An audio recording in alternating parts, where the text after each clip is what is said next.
जय हिंद। आप सभी को फिर से एक नए वीडियो में हार्दिक स्वागत, हार्दिक अभिनंदन है।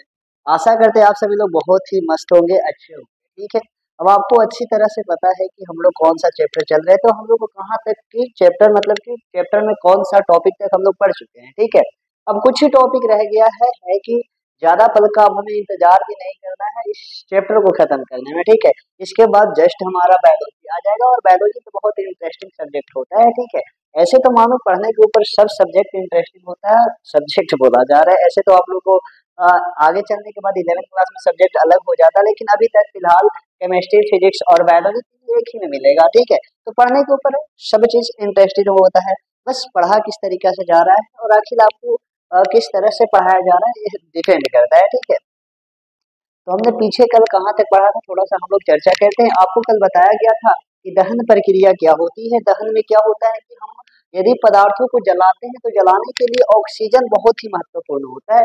यदि किसी पदार्थ को हमें जलाना है तो ऑक्सीजन जब तक कि नहीं देंगे तब तक कि वह पदार्थ जलेगा नहीं। ठीक है, और क्या होता था कि जब पदार्थ को हम ऑक्सीजन देते थे तब तो वह जलता था, लेकिन उस समय होता क्या था कि उस पदार्थ के साथ जाकर के ऑक्सीजन जुड़ता था। ठीक है, और हमको अच्छी तरह से पता है कि जब किसी पदार्थ के साथ ऑक्सीजन जुड़ता है तो इस प्रक्रिया को हम लोग नाम देते हैं ऑक्सीकरण। तो आपको बताया गया था कि ऑक्सीकरण क्या होते हैं। वहां पे आप पढ़े थे कि वहां पे क्या हुआ था कि दहन प्रक्रिया होती है। दहन प्रक्रिया एक प्रकार का ऑक्सीकरण प्रक्रिया होती है। क्यों? क्योंकि उसमें ऑक्सीजन पदार्थ के साथ ऐड होता है। ठीक है, अब हमारा अगला टॉपिक आता है ऑक्सीकरण, जिसे हम लोग कहते हैं ऑक्सीडाइजिंग। ऑक्सीडाइजिंग बोल रहे हैं, ऑक्सीडेशन बोला जाता है। ठीक है, और दूसरा हम लोग पढ़ेंगे प्रतिस्थापन अभिक्रिया। ठीक है, और यदि आप मतलब कि यहाँ पे तो दूसरा और तीसरा, क्योंकि पहला हम लोग दहन पढ़ चुके थे। ठीक है, और तीसरा आता है संकलन अभिक्रिया, जो कि आज तक का हमारा संकलन अभिक्रिया तक का टॉपिक रहेगा। ठीक है, अब यहाँ तक बात रही कि प्रतिस्थापन अभिक्रिया से पहले आपका संकलन अभिक्रिया दिया हुआ है। ठीक है, लेकिन उस टॉपिक को से पहले मैंने इस टॉपिक के बारे में लिखा है ताकि यह टॉपिक थोड़ा सा वह भी आसान है, लेकिन थोड़ा सा वो लंबा है। ठीक है, लिखने में थोड़ा सा एक बोर्ड का कम से कम मतलब कि स्पेस लग जाएगा। ठीक है, इसी कारण सोचे हैं कि वो टॉपिक को थोड़ा सा इसके बाद कर ले। वैसे तो हमको सब कुछ पढ़ना है, तो इसके बाद पढ़े या इसके बाद पढ़े क्या मतलब जाता है अभी, वही तो रिएक्शन ही है ना, ज्यादा इधर उधर तो नहीं हुआ है। ठीक है, तो आइए इसको स्टार्ट करते हैं, लेकिन स्टार्ट करने से पहले कुछ हम लोग बातों को समझते हैं। ठीक है, एक बात कहना था आपके लिए, सुनिएगा गौर से कि आज नहीं तो कल एक दिन जरूर होंगे सफल। कि आज नहीं तो कल एक दिन जरूर होंगे सफल। माना कि जीत जाना इतना आसान नहीं, माना जीत जाना इतना आसान नहीं, लेकिन हार भी जाना इतना आसान थोड़े नहीं। अब मेहनत करने उतर ही चुके हैं तो यह मान भी लेते हैं, बगीचे में फूल लगाया है एक दिन खिलेगा जरूर। आते तो समझ में आया होगा।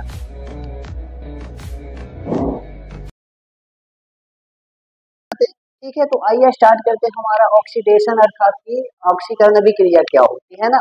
ऑक्सीकरण अभिक्रिया का मतलब क्या होता है, किसी पदार्थ के साथ ऑक्सीजन को जोड़ना, जो कि आपको साफ साफ बातों में लिखवाया गया है।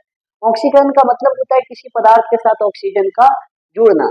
और दहन, और हम इस बातों से भली भांति जानते हैं कि दहन प्रक्रिया पदार्थ के साथ ऑक्सीजन जुड़ता था, जो कि अभी तुरंत आपको बताया गया था कि हम इस बातों से बहुत अच्छी तरीके से भली भांति है ये दहन प्रक्रिया में जो कि मतलब पदार्थों को दहन करवाते थे, तो दहन प्रक्रिया में किसी न किसी पदार्थ के साथ ऑक्सीजन को जोड़ते थे, तभी तो जाकर के किसी पदार्थ का दहन होता था। ठीक है, अब यहाँ से आते हैं, लेकिन यहाँ पर जो हम अब यहाँ पे ऑक्सीकरण पढ़ रहे हैं, ऑक्सीकरण यहाँ पे कुछ अलग है, क्योंकि आप चैप्टर नंबर 1 में आप याद कीजिए वहाँ पे 5 प्रकार के आप अभिक्रिया पढ़े थे। ठीक है, इसमें से एक था ऑक्सीकरण अभिक्रिया। ऑक्सीकरण अभिक्रिया का वहाँ का यदि मैं डिफिनेशन बताऊं, वहाँ का डिफिनेशन क्या बताया जाता था, वैसी अभिक्रिया जिसमें किसी पदार्थ के साथ ऑक्सीजन जुड़ता है तथा हाइड्रोजन घटता है, उसे क्या कहते हैं, ऑक्सीकरण अभिक्रिया कहते हैं। तो सेम यहाँ भी हमें ऑक्सीजन को जोड़ना है और हाइड्रोजन को घटाना है, लेकिन यहाँ पे हाइड्रोजन को नहीं घटाना है, इसी कारण थोड़ा सा हाइड्रोजन के बारे में अभी चर्चा नहीं करेंगे। ठीक है, बस एक बातों को ध्यान दीजिएगा, वो तो आगे तक आएगा कि ऑक्सीकरण का मतलब होता है किसी पदार्थ के साथ ऑक्सीजन को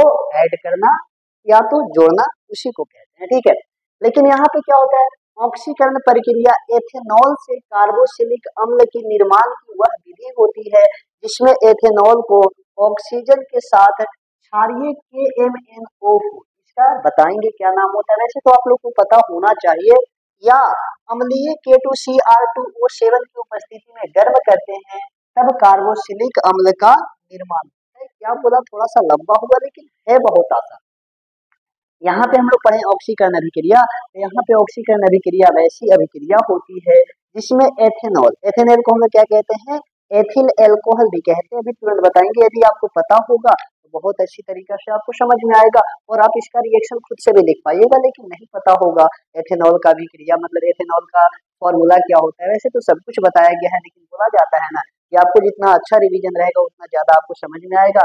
और आप 4 चैप्टर पढ़े हैं तो 4 चैप्टर का पूरा रिवीजन आपको होना चाहिए, ताकि आपको आने वाले हर टॉपिक के बारे में आपको अच्छी तरीके से जानकारी मिल सके। नहीं बोल रहे कि अभी आप पीछे जाकर रिवीजन कीजिए चैप्टर नंबर 1, 2, 3, ऐसा नहीं।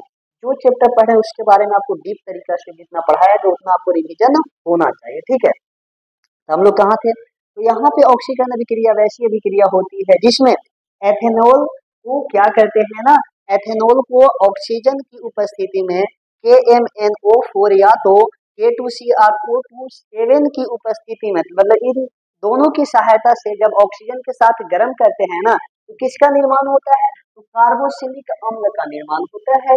अब यहाँ पे ऑक्सीजन के साथ गर्म करते हैं तब क्या होता है, ऑक्सीजन जाकर के जुड़ता है, तब जाकर के कार्बोक्सिलिक अम्ल का निर्माण होता है। तो यहाँ पे भी ऑक्सीजन जुड़ता है, इस कारण से इस अभिक्रिया को भी हम लोग नाम देते हैं ऑक्सीकरण अभिक्रिया। तो आपसे छोटा सा टॉपिक में ऐसे भी पूछा जा सकता है कि कार्बोक्सिलिक अम्ल की निर्माण की विधि बताइए, तो कैसे बताइएगा, सिंपल सही होगा ना कि जब एथेनॉल को ऑक्सीजन के साथ KMnO4 या तो K2CrO2 7 के साथ, मतलब इन दोनों की उपस्थिति में, इन दोनों की मदद से गर्म करते हैं, तब जाकर के कार्बोक्सिलिक अम्ल का निर्माण होता है। समझ में आई होगी बात है।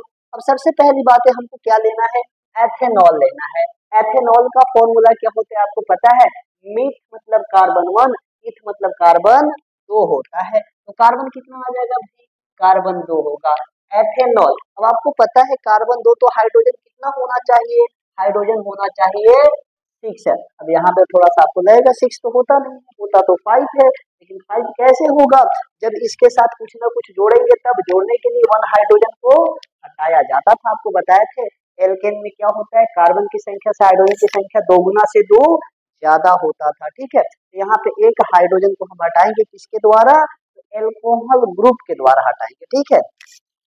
यहाँ पे ले लेंगे। अब यहाँ पे एक हाइड्रोजन को हटाया जाए तो कितना बचेगा, 5 बचेगा। मतलब कि रियल में तो यही होता है ना, C2H5 कार्बन की संख्या हाइड्रोजन की संख्या 2 गुना से 1 ज्यादा होता है, यह बन जाता है एल्काइल ग्रुप। साथ में एल्कोहल ऑल, यानी कि हमको लेना है OH समूह, तभी तो होता है एल्कोहल। आपको तो बताया गया होगा एल्कोहल, लास्ट में क्या आ रहा है एथेनॉल ऑल, यानी कि एल्कोहल ग्रुप का लेना है। एल्कोहल ग्रुप के लिए OH से दर्शाते थे, ठीक है। अब इसके साथ क्या लेना है हमको, ऑक्सीजन लेना है। समझ में आई होगी बात है। और किसकी सहायता से गर्म करना है भाई, तो आपको क्षारीय, क्षारीय का मतलब तो अच्छा से पता होगा, क्षारीय का मतलब क्या होता है, क्षारीय माध्यम, अम्लीय माध्यम पढ़े होंगे। तो क्षारीय क्या लेना है, KMnO4, इसका मीनिंग बताएं तो लिख लीजिएगा, वैसे हम लिखवा नहीं रहे, ठीक है। KMnO4 का मतलब होता है पोटेशियम पर मैग्नेट, क्या कहेंगे, पोटेशियम पर मैग्नेट। या क्या ले सकते हैं, या में हम लोग एक और उपयोग कर सकते हैं, अम्लीय K2Cr2O7, इसका नाम क्या होता है, तो पोटेशियम डाइक्रोमेट, क्या कहते हैं, पोटेशियम डाइक्रोमेट कहते हैं। समझ में आई होगी बात है। इन दोनों की उपस्थिति में हम, इन दोनों की मदद से यदि एथेनॉल, जिसे हम लोग कहते हैं एथिल एल्कोहल भी कहते हैं, इसका नेमिंग करें तो क्या हो जाएगा, एथेनॉल तो कहते हैं लेकिन कार्बन 2 तो एथिल, और क्या कहते थे, एल्कोहल भी कहा जाता था, क्योंकि एल्कोहल ग्रुप का समूह लगा हुआ है, ठीक है। तो एल्थिल एल्कोहल भी कह सकते हैं। और ऑक्सीजन लिया है, ऐसे तो आपके बुक में ऑक्सीजन लेने के लिए मतलब नहीं लिया गया है वहां पे, लेकिन आप थोड़ा सा पढ़िएगा तो आपको पता चलेगा कि ऑक्सीजन की उपस्थिति में गर्म किया जाता है, ठीक है। ऐसे वहां पे नहीं लिया गया, डायरेक्ट बता दिएगा। भाई डायरेक्ट कैसे बता सकते हैं, हमें ऑक्सीकरण पढ़ना है तो ऑक्सीजन को तो जोड़ना पड़ेगा ना, तो ऑक्सीजन को कैसे जोड़ेंगे अभी तुरंत बताएंगे, ठीक है। इतना ले लिए। अब हमको निर्माण करना है कार्बोक्सिलिक अम्ल का, तो कार्बोक्सिलिक अम्ल का आपको फॉर्मूला याद होगा तो बहुत अच्छी बात है, नहीं होगा तो हम तो यहाँ पे निर्माण कर रहे हैं ना। कार्बोक्सिलिक अम्ल का फॉर्मूला होता है CH3COOH, जिसे हम लोग कहते क्या है, तो कार्बन 1 कार्बन 2, तो 2 के लिए क्या लेते हैं, एथिल, एथिल यानी कि इथ लेते हैं, इथ। और यहाँ पे क्या होता है COOH है, तो क्या होता है COOH आता है तो हम लोग लास्ट में क्या ऐड करते थे, ओइक अम्ल ऐड करते थे। तो इसे कह सकते हैं एथेनोइक अम्ल। क्या कहेंगे, एथेनोइक अम्ल भी कहेंगे, जिसे हम लोग कार्बोक्सिलिक अम्ल के नाम से भी जानते हैं। आप लिख सकते हैं, कोई दिक्कत नहीं होगा, ठीक है। तब ध्यान से देखिएगा, इसके साथ अब ऑक्सीजन के साथ गर्म करते हैं तो यह निर्माण होता है, साथ में क्या बाहर निकलता है, साथ में बाहर H2O यानी कि जल की प्राप्ति होती है। अब यहाँ पे रिएक्शन सही है या गलत है या जांच करने के लिए आपको बहुत अच्छी तरीका से बताया गया है कि आप क्या कीजिएगा, दोनों तरफ रिएक्शन को बैलेंस कीजिए। यदि बैलेंस होगा तो आपका रिएक्शन बिल्कुल और बिल्कुल सही है। उसका नाम क्या है भाई, एथेनॉल, जिसे हम लोग कहते हैं एथिल एल्कोहल। अब आपका रिवीजन होगा तो बता सकते हैं, इसको क्या कहते हैं, कार्बोसिलिक, जिसे हम लोग क्या कह सकते हैं, कार्बन एक और एक दो है तो एथेन, मतलब एथेन और बाकी क्या है ओइक अम्ल जोड़ना है तो एथेनोइक अम्ल भी कहते हैं, ठीक है। अब आपके मन में होगा यहाँ पे ऑक्सीजन कैसे जुड़ रहा है और कैसे कैसे बन रहा है, ये माइंड में आपका होना चाहिए। तो थोड़ा सा मैं वहाँ पे रफ पेज लेकर के, वहाँ पे खाली दिख रहा है हमें, वैसे तो उसका रिएक्शन लिखना है वहाँ पे, लेकिन मैं वहाँ पे लिख दे रहा हूँ, ठीक है। ध्यान से समझिएगा, हमने क्या लिया था, एथेनॉल C2H5, कार्बन कितने हैं भाई, कार्बन दो थे, कार्बन दो बना दिए। हाइड्रोजन कितने हैं, 5 है, यानी कि 1 2 3 4 बॉन्ड बनाएगा तो एक हाइड्रोजन यहाँ जुड़ेगा, 2 3 और एक 4 और एक 5। अब यहाँ ए बॉन्ड तो खाली बच गया, तो इस बॉन्ड में क्या जुड़ा हुआ है भाई, OH जुड़ा हुआ है, OH जुड़ा हुआ है। साथ में किसके साथ रिएक्शन कर रहा है भाई, ऑक्सीजन के साथ रिएक्शन कर रहा है। हमें बनाना क्या है, कार्बोक्सिलिक अम्ल बनाना है, तो हमको सबसे पहले जल को बाहर निकालना पड़ेगा। अब जल को बाहर निकालना है तो जल का फॉर्मूला होता है H2O। तो H2O कहाँ से आप निकाल सकते हैं, ताकि जाकर के ऑक्सीजन जुड़ जाएगा इसके साथ। अभी देखिए, इसके साथ कहीं भी बॉन्ड खाली दिख रहा है क्या, अब बताइए, बॉन्ड खाली नहीं रहेगा, मतलब कि आबंध खाली नहीं रहेगा, तो किसी भी पदार्थ को ऐड होने देगा क्या, नहीं ना। ऐड करने के लिए किसी न किसी बॉन्ड को खाली करना पड़ेगा, तब तो जाकर जुड़ेगा। ऑक्सीजन कितना है, 2 थे, तो हमको 2 थे बॉन्ड को खाली करना पड़ेगा, एक और एक 2 खाली करना पड़ेगा, तो हमको बाहर जल को निकालना है। तो यहाँ पे H8 थे और एक यहाँ से, आप कहीं से एक हाइड्रोजन ले सकते हैं, मैं बगल से ले लेता हूँ, एक हाइड्रोजन यहाँ है, एक हाइड्रोजन यहाँ, तो यहाँ से यहाँ ले लेंगे तो क्या हो जाएगा, H2 और O का O चल जाएगा तो H2O, यानी कि जल यहाँ से बन जाएगा, क्या बन जाएगा, H2O जल बन गया। तो जल बनेगा तो भाई ये तो खत्म हो जाएगा ना, ये खत्म हो जाएगा। अब यहाँ पे ऑक्सीजन के लिए जगह खाली हो चुका है, ऑक्सीजन क्या है, तो ऑक्सीजन यहाँ पे ऐड हो जाएगा, यहाँ पे ऑक्सीजन, यहाँ पे ऑक्सीजन ऐड हो जाएगा। अब आपका कहना होगा कि ऑक्सीजन डबल बॉन्ड बनाता है भाई, तो डबल बॉन्ड बनाता है तो आप ऐसे भी लिख सकते हैं, यहाँ पे ऑक्सीजन एक है तो यहाँ पे एक एक खाली बच जाएगा, सिंपल सी बातें है ना। तब आगे बनाएंगे कैसे बनेगा, चिंता मत लीजिए, मतलब कि समझना है, यहाँ पे हम हाइड्रोजन और मतलब कि जल को बाहर निकाले तब तो जाकर के जगह मिला जुड़ने के लिए।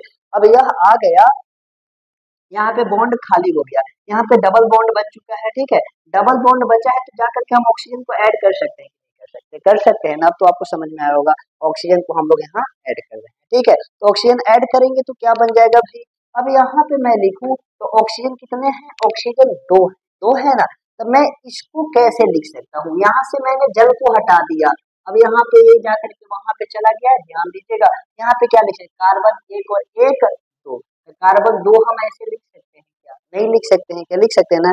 हाइड्रोजन 1 2 3 और एक 4, कितने हाइड्रोजन है भाई, तो हाइड्रोजन 4, और आगे हमारा क्या बच गया, ऑक्सीजन 2 ठे बच गया। ऑक्सीजन यहाँ पे यहाँ आकर जुड़ चुका है, तो इसे मैं मिटा दूं चलेगा ना, ऑक्सीजन कितना आ गया है, 2 आ गया है। अब इसी को हम ऐसे लिख सकते हैं क्या, लिख सकते हैं कि नहीं लिख सकते हैं भाई, CH3, कार्बन 2 था तो एक हम लिखे हैं, बाकी एक और लिखेंगे, चिंता ना लीजिए, ठीक है। कार्बन 1 हाइड्रोजन 3 लिखे हैं, तो हाइड्रोजन 1 बचा है, कार्बन 1 और बचा है, और ऑक्सीजन 2 है, COOH ऐसे लिख सकते हैं कि नहीं लिख सकते हैं। देखिए, कार्बन 1 बचा था तो कार्बन 1 यहाँ दे दिए, और हाइड्रोजन 1 बचा था तो हाइड्रोजन 1 यहाँ दे दिए, और बाकी 2 ठे ऑक्सीजन तो 2 ठे ऑक्सीजन हो गया। ऐसे लिख सकते हैं कि नहीं लिख सकते हैं। तो इस प्रकार से ऑक्सीजन ऐड होता है, समझ में आई होगी बात है। इसी कारण से इसे हम लोग क्या कहते हैं, ऑक्सीकरण अभिक्रिया कहते हैं। आपको समझ में आया होगा, नहीं तो फिर से दोबारा देखिएगा तो आपको समझ में आ जाएगा, ठीक है। थोड़ा सा है लेकिन क्या कीजिएगा, ऐसा आप यदि थोड़ा डीप में चले तो तब जानना है कि आखिर कैसे जुड़ता है, नहीं तो डायरेक्ट आप ऐसे निर्माण कर सकते हैं, थोड़ा सा याद रखना पड़ेगा। लेकिन यदि आपको याद करना है नहीं है, आपको समझना है तो ध्यान से समझना पड़ेगा उस बातों को, ठीक है। तो यह इसका टॉपिक था। आप हो सकता है कि रफ कॉपी में इसे भी बनाइएगा और नोट कॉपी में भी बनाइएगा। अब इसका एक और लास्ट पॉइंट बचा है, उसे हम आसानी तरीका से कर लेते हैं, ठीक है। यहाँ पर क्षारीय KMnO4 मतलब कि KMnO4 का मतलब क्या बताया गया था, पोटेशियम पर मैग्नीज, तथा अम्लीय K2Cr2O7 यानी कि पोटेशियम डाइक्रोमेट को ऑक्सीकारक कहा जाता है, क्योंकि यह ऑक्सीजन को जोड़ने का कार्य करता है। ऑक्सीकारक आपको बताया गया था ऑक्सीडाइजिंग एजेंट। कुछ बातें याद आ रही होगी कि जो पदार्थ किसी अन्य पदार्थ के साथ ऑक्सीजन को जोड़ने का काम करता है या ऑक्सीजन को जोड़ने में मदद करता है ना, उस पदार्थ को हम लोग क्या कहते थे, ऑक्सीडाइजिंग एजेंट। तो ध्यान से समझिएगा, यहाँ पे हमने क्षारीय KMnO4 या तो क्या लिया था, अम्लीय K2Cr2O7 लिया था। जब तक कि आप यह ना लीजिएगा तब तक कि ऑक्सीजन इसके साथ जाकर के जुड़ेगा नहीं। तो भाई ऑक्सीजन इसके साथ जोड़ने का काम किसका, इन दोनों का है, यानी कि इन दोनों में से जाकर के ये जोड़ देगा या तो ये जोड़ देगा, मतलब दोनों में से कोई ना कोई जोड़ेगा। तो जोड़ेगा कौन, जौन जोड़ेगा उसे कहते हैं ऑक्सीकारक, इंग्लिश में क्या कहेंगे, ऑक्सीडाइजिंग एजेंट। लिख दे रहे हैं OXIDIZIN, ऑक्सीडाइजिंग एजेंट। जाकर के चैप्टर नंबर 1 को पढ़िएगा तो वहां पे आपको ये टॉपिक मिलेगा कि ऑक्सीडाइजिंग एजेंट क्या होता है और रिड्यूसिंग एजेंट क्या होता है, ठीक है। ऑक्सीडाइजिंग एजेंट का मतलब जो किसी न किसी पदार्थ के साथ ऑक्सीजन को जोड़ने में मदद करता है उसे हम लोग क्या कहते हैं, ऑक्सीडाइजिंग एजेंट कहते हैं। ये बात आपको यहाँ तक बहुत अच्छी तरीका से क्लियर होगा। अब आते हैं तीसरा रिएक्शन लेकर के, हम लोग प्रतिस्थापन अभिक्रिया जिसे कहते हैं सब सब्स्टिट्यूशन रिएक्शन। थोड़ा सा पढ़ने में अजीब है भाई, सब्स्टिट्यूशन रिएक्शन कहते हैं, सब्स्टिट्यूशन। थोड़ा सा स्पेलिंग में गलती लग रहा है, सुधार दे ना, सब्स्टिट्यूशन। अब सही है, ठीक है। प्रतिस्थापन अभिक्रिया को क्या कहते हैं, सब्स्टिट्यूशन रिएक्शन कहते हैं, ठीक है। अब इसे पढ़ते हैं, उसका भी रिएक्शन हम लोग लिखेंगे, इसी कारण इस रिएक्शन को हम थोड़ा सा मिटा देते हैं, ठीक है, क्योंकि यहाँ भी पदार्थों का निर्माण करना है तो मिटाना तो पड़ेगा। आप उतार दिए होंगे आशा करते हैं, ठीक है। अब आगे चलते हैं, यहाँ पे ध्यान से समझिएगा, इसके बारे में कुछ बातों को हमने लिखा है। क्योंकि हम जानते हैं कि एल्केन सामान्यतः बहुत ही कम क्रियाशील होते हैं। क्यों क्रियाशील कम होते हैं, तो आपको बहुत अच्छी तरीका से बताया गया है कि इनके बीच एकल आबंध पाया जाता है। और एकल आबंध कौन सा भाई, तो सहसंयोजक आबंध पाया जाता है। और जिन भी यौगिकों के बीच सहसंयोजक आबंध पाया जाता है वह सामान्यतः बहुत ही अक्रियाशील होते हैं, मतलब किसी के साथ क्रिया नहीं करना। लेकिन आपको बताया गया था, अच्छी तरीके से सोचिएगा तो ध्यान से बताया गया था कि जब एल्केन के साथ किसी अन्य परमाणु को जोड़ा जाता है हाइड्रोजन को हटा करके, तब वह जाकर के क्या होता था, बहुत ही क्रियाशील हो जाता था। और जोड़ने वाले परमाणु को हम लोग नाम देते थे क्रियात्मक समूह। क्रियात्मक समूह भी आपको पढ़ा दिया गया है, समझ में आई होगी बातें, इसके पहले तो पढ़ चुके हैं आप। तो यही यहाँ पे लिखा गया है कि एल्केन सामान्यतः क्या होते हैं, कम क्रियाशील होते हैं। पर जब इसके हाइड्रोजन परमाणु को अन्य परमाणु के द्वारा प्रतिस्थापित का मतलब होता है हटा देना, प्रतिस्थापित किया जाता है, तब यह अत्यधिक क्रियाशील हो जाते हैं। भाई क्या बोला, जब यह तो कम क्रियाशील होता है, लेकिन जब इसके हाइड्रोजन परमाणु को हटा करके अन्य परमाणु को जोड़ देंगे तो क्या हो जाते हैं, यह क्रियाशील हो जाते हैं। और जोड़ने वाले परमाणु को क्या नाम देते थे, क्रियात्मक समूह कहते थे। बात आप अच्छी तरीके से जानते होंगे, ठीक है। यही बात यहाँ पे भी लिखा हुआ है। अब कैसे हटाएगा कैसे जोड़ेगा हम लोग अच्छी तरीका से पढ़ेंगे, ठीक है। अब ध्यान से समझिएगा, और एक बात बताना चाहते हैं, और आपको पता है कि यहाँ पे हाइड्रोजन हटाएंगे, थोड़ा सा मन में तो आ रहा होगा ना कि हाइड्रोजन हटाएंगे क्यों। तो आपको पता है एल्केन में मैं लेता हूँ CH4, तो CH4 का मतलब कार्बन कितना बॉन्ड बनाता है भाई, 4, 1 2 3 4। तो 4 को तो हाइड्रोजन पहले ही आ गया है, तो कहाँ से किसी और परमाणु को जोड़ेगा। तो जोड़ने के लिए हमको हाइड्रोजन को हटाना पड़ेगा कि नहीं हटाना पड़ेगा। मान लिया जाए यहाँ पे क्लोरीन जोड़ देंगे, मान लिया जाए यहाँ पे क्लोरीन जोड़ देंगे, तो मतलब किसी न किसी को हटाएंगे, लेकिन हटाने के लिए पहले हाइड्रोजन को हमको हटाना पड़ेगा, तब जाकर किसी परमाणु को जोड़ेंगे। बातें क्लियर होगा, ठीक है। अब यहाँ पे ध्यान से समझिएगा, अतः प्रतिस्थापन अभिक्रिया में एल्केन समूह के यौगिकों से एक एक हाइड्रोजन परमाणु को क्लोरीन परमाणु के द्वारा सूर्य की उपस्थिति में प्रतिस्थापित मतलब कि हटाया जाता है और नए नए यौगिक का निर्माण किया जाता है। इसे प्रतिस्थापन अभिक्रिया कहते हैं। क्या बोला गया कि प्रतिस्थापन अभिक्रिया में क्या होता है कि एल्केन समूह के अनेक सारे ग्रुप आपको पता है, जैसे कि कार्बन 1 लेंगे तो methane, propane, methane, ethane, propane, butane, pentane, hexane, आप किसी भी को ले सकते हैं। एल्केन समूह के कोई भी यौगिक ले लीजिए और कोई भी यौगिक को क्लोरीन परमाणु के द्वारा, यहाँ पे क्लोरीन लेना है, क्लोरीन परमाणु के द्वारा हाइड्रोजन को एक एक करके हाइड्रोजन को हटाते जाना है। और हटाने के लिए क्या चाहिए भाई, सूर्य की उपस्थिति होना जरूरत है, मतलब कि सूर्य की प्रकाश की उपस्थिति में। यहाँ पे लिखे हैं सूर्य की उपस्थिति में, तो ऐसा नहीं होना चाहिए, सूर्य की प्रकाश लिखाना चाहिए। अब प्रकाश यहाँ ऐड कर लीजिएगा, सूर्य की प्रकाश की, सूर्य की प्रकाश की उपस्थिति में प्रतिस्थापित, जब सूर्य का प्रकाश दीजिएगा तभी जाकर के हाइड्रोजन हट पाएगा और क्लोरीन जुड़ पाएगा और नया नया यौगिक का निर्माण करता है, जिसे हम लोग प्रतिस्थापन अभिक्रिया कहते हैं। क्यों? क्योंकि हम जानते हैं प्रतिस्थापन का ही मतलब होता है किसी पदार्थ को हटाकर किसी अन्य पदार्थ को जोड़ जाना। अब ध्यान से लेते हैं, एग्जाम्पल के थ्रू आप किसी को भी ले सकते हैं, ठीक है। हम एग्जाम्पल के लिए लेते हैं मीथेन। मीथेन का नाम सुने होंगे, CH4 होता है क्या, एल्केन ग्रुप का समूह है, पहला वाला है। कार्बन 1 पे क्या होता है, मिथ, मिथ प्लस में N जोड़ना, मीथेन आ गया। अब क्या जोड़ना है, तो क्लोरीन जोड़ना है। क्लोरीन जोड़ेंगे तो कैसे जोड़ेंगे, हमको क्लोरीन जोड़ना है तो क्या करेंगे, सूर्य की उपस्थिति लेना जरूरी है, सूर्य की उपस्थिति, सूर्य की प्रकाश की उपस्थिति, बार बार बोल रहे हैं, सूर्य की प्रकाश,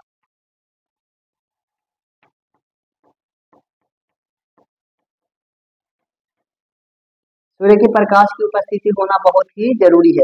तब क्या होगा ना, यह जाकर के, या क्या होता है कि क्लोरीन जाकर के इससे ऐड हो जाएगा। फिर ऐड होगा तो क्या होगा, यहाँ पे आपको पता है कि क्लोरीन क्या होता है, सिंगल फॉर्म में होता नहीं, तो हम लोग क्लोरीन क्या लेंगे, Cl2 लेते हैं, कोई दिक्कत नहीं है। आपको पता है कि H2 लेते हैं, O2 लेते हैं, क्लोरीन भी अकेला नहीं रहता, ये भी Cl2 के रूप में रहता है। तो ध्यान से समझिएगा, पहले हाइड्रोजन को हटाना पड़ेगा तब न जाकर के जुड़ेगा। तो हाइड्रोजन को हटेगा तो क्या बनेगा, CH3 बनेगा। अब CH3 बनेगा तो भाई सिंपल सी बात है कि कार्बन 4 बॉन्ड बनाता था तो 1 बॉन्ड बच चुका है, और जाकर के क्या जुड़ जाएगा, Cl यानी क्लोरीन जुड़ जाएगा। प्लस में बताइए कि क्लोरीन 2 ठे था, तो एक क्लोरीन तो है ना अभी, और यहाँ से एक हाइड्रोजन हटा है तो जाएगा कहाँ पे, तो यहाँ पे आएगा, बनाएगा HCl बनाएगा। अब यहाँ पे इस कंपाउंड का नाम मैं बता दे रहा हूँ, आप लिख लीजिएगा, इसका नाम क्या हो जाएगा। ऐसे तो आप जानते हैं जब क्लोरीन जुड़ता है तो कहते हैं क्लोरो, ये क्या था पहले, मीथेन, तो कहेंगे क्लोरोमीथेन, क्या कहेंगे, क्लोरोमीथेन। अब मान लिया जाए यहाँ पे अभी हमने ये लिया था, फिर जाकर के इसके साथ क्या बोला है कि एक एक करके हाइड्रोजन को हटाएगा, डायरेक्ट नहीं हटा देगा। देखिए अभी एक हाइड्रोजन को हटाया माना, अब अगला बार जाएगा तो अगला बार एक हाइड्रोजन को और हटा देगा, फिर एक हाइड्रोजन को हटा देगा, मतलब इसे ऐसे करते करते हाइड्रोजन को हटाते जाता है। तो अभी अगला बार में लेते हैं CH3Cl, प्लस में क्या लेंगे भाई, Cl2 लेंगे। क्लोरीन के द्वारा ही हटाना है ना, सेम प्रोसेस है। बाकी आपको सूर्य की उपस्थिति ले लेना, सूर्य की प्रकाश की उपस्थिति। अब यहाँ पे एक क्लोरीन को और हमें ऐड करना है तो क्या बनाना पड़ेगा, एक हाइड्रोजन को और हटाना पड़ेगा और निर्माण करेंगे CH2Cl, कितना हो जाएगा, एक पहले से एक और आ जाएगा तो कितना हो जाएगा, Cl2 प्लस में बताइए, यहाँ पे एक और चल जाएगा तो एक क्लोरीन तो बच गया ना, यहाँ पे एक क्लोरीन और यहाँ पे एक हाइड्रोजन हटा है तो H, और यहाँ से Cl तो बनाएगा HCl। इसका नाम क्या आ जाएगा भाई, तो यहाँ पे क्लोरीन कितना है, 2 ठे, तो लिखेंगे डाई। आपको पता है 2 आता है तो डाई, 3 आता है तो ट्राई, और 4 आता है तो टेट्रा। तो क्या नाम लिखेंगे, डाई, क्लोरीन है तो क्लोरो, और पहले क्या था, मीथेन, तो डाई क्लोरो मीथेन। इसी प्रकार से और हाइड्रोजन को हटाते भाई, CH2 Cl2 प्लस में क्या आ जाएगा, Cl2 के साथ रिएक्शन करवाएंगे, सेम वही प्रोसेस, एक क्लोरीन ऐड करने के लिए क्या करेंगे, हाइड्रोजन को हटाएंगे, CH केवल बचेगा, 2 ठे है तो एक हटाएंगे तो एक बचेगा, और क्लोरीन कितना हो जाएगा भाई, 3 आ जाएगा। अब प्लस में बाहर क्या निकलेगा, एक क्लोरीन यहाँ से, एक हाइड्रोजन यहाँ से हटा है तो HCl। इसका नाम क्या आ जाएगा भाई, इसका नेम आ जाएगा ट्राई, यानी कि ट्राई होता है यानी 3, ट्राई क्लोरोमीथेन। इसी प्रकार से आप बनाते जाइएगा, आगे स्ट्रक्चर बता दे रहे तुरंत, ठीक है। तो इसी प्रकार से अन्य तरीका से बताते जाइएगा, बना दीजिएगा। यदि मैं यहाँ पे मीथेन लिए हैं, इथेन लेंगे तो इसी प्रकार से क्लोरोमीथेन, डाइक्लोरोइथेन, डाइक्लोरोमीथेन, इसी मतलब कि मीथेन लेंगे तो हो ही गया है। अब मान लिया कि हम यहाँ पे मीथेन लिए थे, यहाँ पे पेंटेन ले लेंगे तो पेंटेन का क्या हो जाएगा, क्लोरोपेंटेन, डाइक्लोरोपेंटेन, ट्राइक्लोरोपेंटेन। इसी प्रकार से अनेकों तरह से हो सकता है ना। तो इसी प्रकार से हम लोग निर्माण करते जाएंगे। अब भाई स्ट्रक्चर बनाना है तो स्ट्रक्चर कैसे बना सकते हैं, यहाँ पे मैं क्या है कि ये बातें आपको समझ में आ गया होगा, ठीक है। थोड़ा सा बनाते हैं।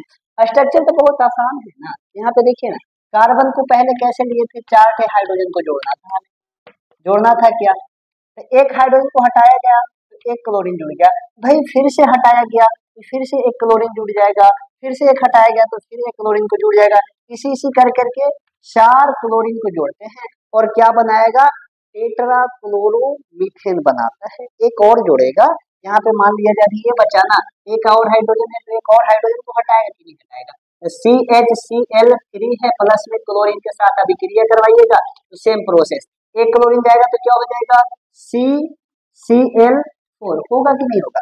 कार्बन और हाइड्रोजन तो हट गया है, क्लोरीन 3 थे था, एक क्लोरीन आएगा तो CCl4 हो जाएगा, प्लस में यहाँ से एक हाइड्रोजन और यहाँ से एक क्लोरीन और यहाँ से एक हाइड्रोजन, तो क्या निकल जाएगा, HCl बाहर निकल जाएगा, जिससे हम लोग क्या कह देंगे, कार्बन मतलब क्लोरीन 4 है तो टेट्रा क्लोरोमीथेन, क्या कहेंगे, टेट्रा क्लोरोमीथेन। समझ में आई होगी बातें। तो ये था आपका 2 प्रकार का अभिक्रिया जिससे हम लोग पढ़ने मतलब बहुत अच्छी तरीका से पढ़े कि ऑक्सीकरण क्या होता है, भाई प्रतिस्थापन अभिक्रिया क्या होता है, और एक और बचा है जिसे हम लोग कहते हैं संकलन अभिक्रिया, जो कि अभी तुरंत हम स्टार्ट करने जा रहे हैं। तो पहले आप यहाँ तक आप अच्छी तरीका से उतार दीजिए, ठीक है, आगे चलते हैं।